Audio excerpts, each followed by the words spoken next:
Been speaking to numerous singers, entertainers and artists over this past number of months, and needless to say, the live music scene has sort of come to a standstill at the moment. But I've got a young lass, she's from Loughrea in County Galway, Emma Donohue, a traditional country singer, aged just 21, and describing herself as an ordinary country girl who lives on the family farm with her mum Helen, her dad Tommy and her brother Colin. Emma, it's lovely to speak to you. How are you? Jerry, thanks a million for having me on the show. I'm in good form now. How are you all keeping? Yes, grand. Now, listen, you've always had a great love of Irish traditional sean-os and Irish country music. Yeah, always. Looking from a very young age, Jerry. I suppose I grew up with it in the house. Mum and Dad would always have a wide variety of songs on the radio there for us, and, you know, between Irish, traditional and sean-os and country music, you'd never be short of it, like, and it was always played here in the house. And I suppose it played a huge part in my life growing up, and I was inspired by all the fantastic Irish and country music artists like Finnamina Bagley and Dolores Kane, and even Dolly Parton and Emmylou Harris, you know, just to name a few of them. They were always kind of my role models growing up, and I suppose they shaped me into the artist I am today, because I've been taking their songs that they've recorded previously and putting my own twist on it, and some savage classics there out through the years, and I've always just had a keen interest in them. Right, well done on it all. And you're also, another little thing that is that you're actually studying nursing. Yeah, that's right. I'm actually going into my third year now in September, please God, in general nursing in Athlone. My mum actually works for the Sage Hospital Group in Merlin Park with the orthopaedic department, and she runs the waiting list for all the surgeries and stuff like that. And I suppose I kind of wanted to follow in her footsteps as well. There was always nursing and medicine and always going up here in the house, and I suppose I just developed an interest in it as well. And alongside the music as well, you know, I still had two loves, and I said, you know what, why not achieve both of them? If it is possible, go for it. And, you know, so far so good, it's been working out for me. Excellent stuff. Well done on it all. You know, that's fantastic. Tell me, has the current pandemic in any way put you off the thoughts of doing nursing? No, you know, a lot of people have actually said that to me. They were like, you're not kind of, you know, turned away from it, the whole side of things, but it's actually such a teaching curve, and it's a learning curve for us as well, that it's such an unknown circumstances that we don't know what's going on, and I suppose you just have to take every day as it comes. What I done was I was actually working in bars and restaurants before all this pandemic hit, and then when it did hit, I was kind of going, well, you know what, now I'm just not going to sit at home when I have the skills as a student nurse. I was like, put them to use. So I applied for a job in my local nursing home in Portumna Retirement Village, and they kindly offered me a position there as a healthcare assistant, and I've been working there through the whole pandemic and care from the patients and stuff like that. And you know what, I absolutely love it, because you're seeing all these new things. You're being there for the patients. They're not allowed to see their families. They're, you know, it's all new technology for them. They're looking at their families through a screen and stuff. And I suppose we're being there, and we're caring for them in, you know, with their basic hand hygiene and the whole lot. Like we're caring for that side, but I suppose there's a social aspect to it as well. We're there for them, and we're helping them with their mental health and stuff like that, because different things like that can get them down, that they're not seeing their family as much and stuff like that. And I suppose it's such a sense of relief, and I don't even know how to describe it, but you just get this lovely sense of relief when you're there and you're sitting beside them and you're chatting them, and they're telling you little stories from their days gone by and stuff like that. And, you know, our generation growing up, I suppose we would have never have seen the tough times and stuff, and going back on little stories like that, it brightens their day just to say hello to them and see new little faces. And I suppose if I didn't do that when the pandemic hit, I don't know what I'd be missing out on, because I love every minute of it, and I love going in to see them and just seeing the smile on their face every day. It's just to brighten your own day, you know, that sort of way. That's fantastic. I mean, does it not, one of the things is, I mean, does it not, you know, when you go into work in the day, does it not scare the heck out of you that you know, you could end up with COVID-19? Absolutely. Look, I'm not going to beat around the bush and tell you that I'm not afraid of it. At the end of the day, it's such unknown circumstances. You don't know whether you're going to get it or not, and like everybody is susceptible to getting it. But I suppose it's just being aware of your surroundings, being aware of who you're talking to, and the long and the short of it is really, if you wear your protective equipment, you should be okay. Like if I wear my mask and you wear your mask, we're protecting each other. But it's just, I don't know if the country has adapted to that yet, but hopefully in time they will. But it's such unknown times. You wouldn't know it. But look, I suppose you just have to take every day as it comes. That's the only way you can do it. And if you live in fear, it's not going to work for you. You just have to kind of let it happen, and hopefully in a couple of weeks or a couple of months' time they'll find a vaccination and we'll all be back to normal. But right now we just need to mind ourselves and mind our own, Indeed. Well, I'll have to say, well done with it all. It's people like you are definitely the true frontline heroes at the moment. There's no question about that. Now, John Malloy.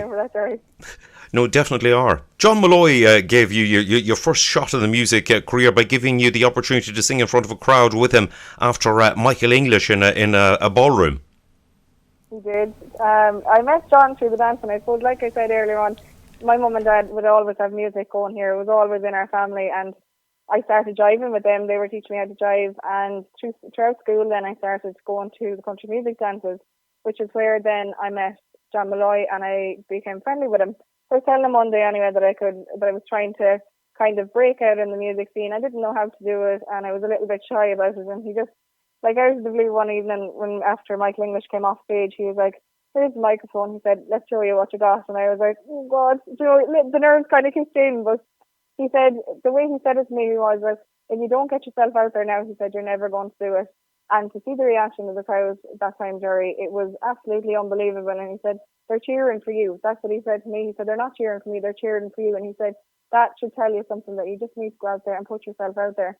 And from then on, he encouraged me to do everything, and he put me in contact with Glenn Flynn, who is another lovely gentleman, and recorded a song for me, which is Coat of Many Colours. And that was my first one. It was just to test the water, send it to the radio stations, and the feedback that I got was absolutely brilliant. From there then, I suppose I went on with the dancing and got to know more people, and I got in contact with Enda Dempsey, who would be a guitarist for Derek Ryan.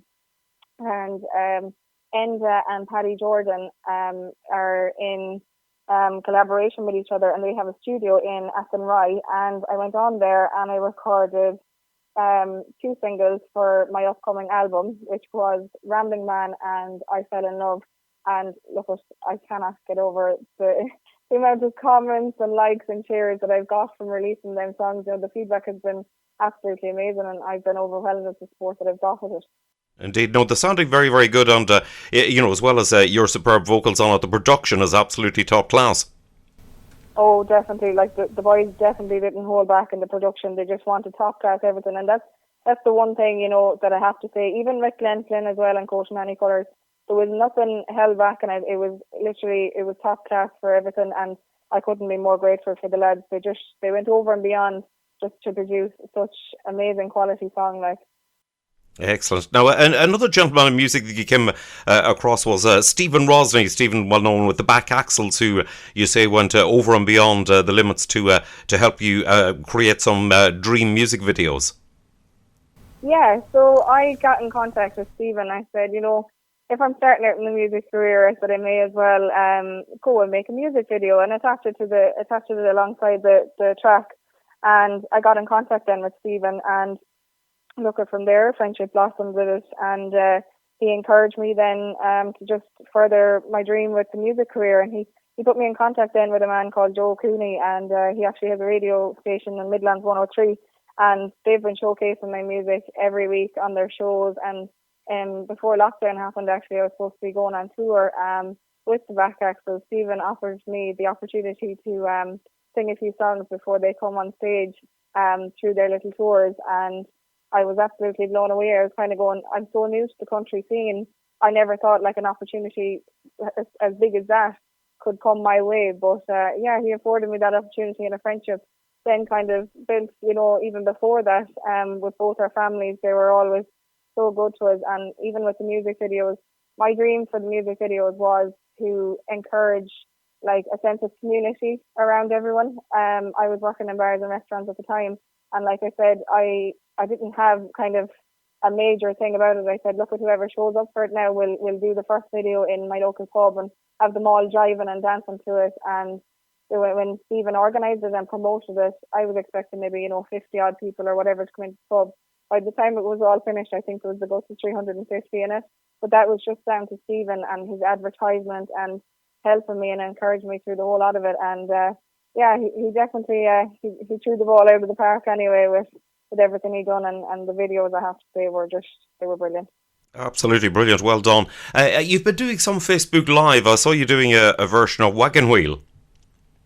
Yeah, so I was kind of humming and hawing throughout lockdown, and I was kind of going, people aren't going to know who I am now if we're not able to go out and gig. And it was my mum and dad actually that encouraged me, and they said, why don't you do a couple of videos and just put them up on Facebook for the crack and see how you get on. And I was like, I suppose a few cover videos would be no harm. But I mean, they have been thriving since I put it up. Like the likes, the comments, the shares, I can't get over it. It's been overwhelming. But I suppose everyone is at home and they're going to see all them videos, and they have more time to be looking online. So it's brilliant now the way it's taken off, and I'm delighted with it. Yeah, it does, absolutely fantastic. Well done, and you've recorded numbers on. They do sound very, very good. They're well done. You're certainly learning the craft very fast.